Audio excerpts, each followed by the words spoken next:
Bismillahirrahmanirrahim. Hello, students. Let's continue learning phonics.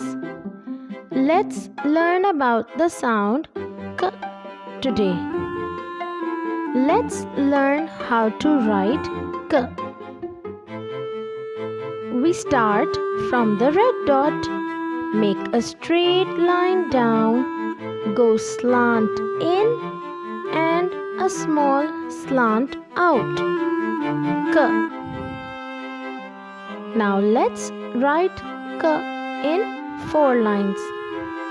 This is how we write K. Make a straight line down, go slant in and a small slant out. K. K is a sky letter. K, K, king. K, K, koala.